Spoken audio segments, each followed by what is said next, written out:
Hello there and welcome back to another edition of the Hot Lap Classic Remastered. This time we'll take a look at the 1995 Honda NSX-R GT1 Turbo. This is a car added with the GT2 Plus mod. It is from Gran Turismo 1 with physics and model adaptive.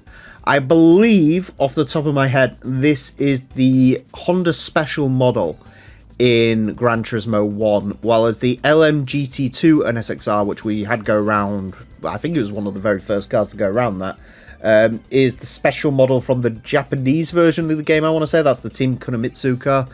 This one is the Honda factory effort at Le Mans, and from what I remember, this was reasonably okay, or maybe it was the GT2 car that was actually quite good, and the GT1 car kind of sucked. I don't remember.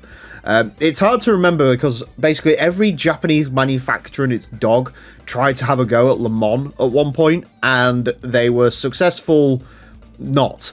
Yeah, a lot of them didn't work. The LM Supra, the SARD, the NSX-R, the Nismo GTR LM edition, all of them were pretty atrocious.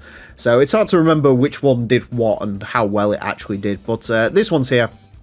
And this one should be pretty decent round this track, I'm hoping. NSXs aren't quick. The road cars aren't. Anyway, the race cars pretty good. The GT500 cars have been the quickest, consistently the quickest GT500 cars we've had. I'm not expecting this to be quite up there with them, even though this makes about the same amount of power as them.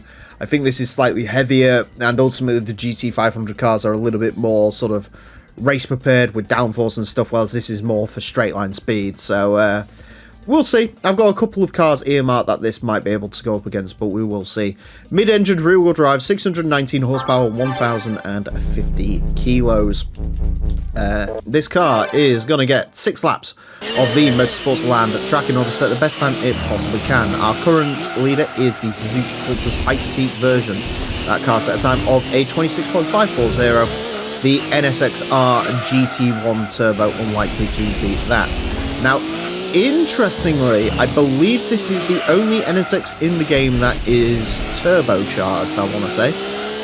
Could be wrong on that, but I'm almost certain I am not. The NSX-R LM GT2 set a time of a 29.2. Again, that was way back in the day. That might be more closer to a 29 flat. With my sort of slight improvements to my driving, but I'm not 100% sure. Cars this can go up against the Lotus Esprit GT1 29.1, Lotus Elise GT1 28.9, and then I guess from there, sort of world's its oyster. Then the quickest NSX GT500 car is a 28.5, which again I don't foresee this getting close to, but I could be wrong on that. Interestingly, with a 28.8, that does mean this is now quicker than the only 1998 GT500 NSX in the game. So that's something. It is quicker than that, but yeah, not sure how the rest of this is going to go. It feels good though. I mean, NSX race cars are actually pretty lovely to drive overall, even if they're not the quickest things usually. They are sort of very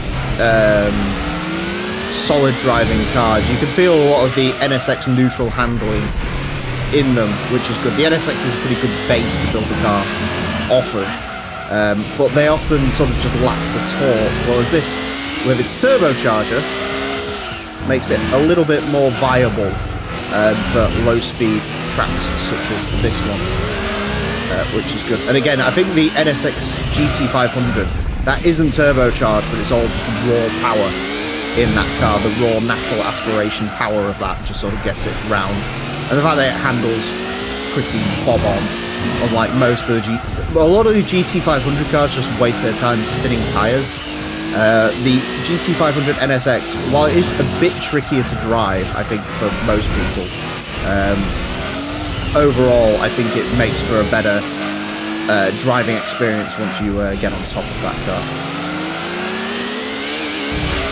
Jesus. This is interesting to drive. I don't know. It's pretty good. it just sort of every now and again sort of spits you out. It does not like going over the grass. This is definitely a tarmac race car. If I'd ever driven a tarmac race car before, it's definitely this. But yeah, not bad, not bad. Not brilliant. I'd say when roughly where I would expect it to go, to be honest. I was sort of expecting 28.6. Like I say, quicker than stuff like the Elise GT1, TVR Speed 12, sort of GT1 rivals for this car. It is quicker than those. The replay angles on this seem slightly messed up, which is interesting. But yeah, in terms of anything else, I'm not too sure. Apparently Sector 5 was very quick on one lap, but they're not consistently as quick as that. So maybe 28.5 possible if you sort of keep going round and round and round and round. But I don't think it would have gone that much quicker than that, to be perfectly honest. I think we've roughly reached this car's sort of end point where it would jump off. And like realistically looking up the leaderboard, quickest GT500 NSX we had 28.3. This is nowhere near that. Like just in terms of raw pace, I thought it was 28.5, but no, it's actually 28.3, and this just it isn't there. But yeah, definitely not a bad time nonetheless. A 28.688, just confirm that. Yep, 28.688 will place this into 53rd place. Goes in between the Subaru Impreza Coupe WRX Type R STI version 4 and the Dodge Copperhead LM edition. So quicker than the Copperhead, quicker than an Alfa Romeo 155 V6 touring car, quicker than the CRX Del Sol LM edition, quicker than GT300 RX7, quicker than the Opel Calibra Super Touring car, quicker than the Toyota GT1 race car, but that went round yonks ago. Quicker than a lot of the GT500 Skylines and Supras.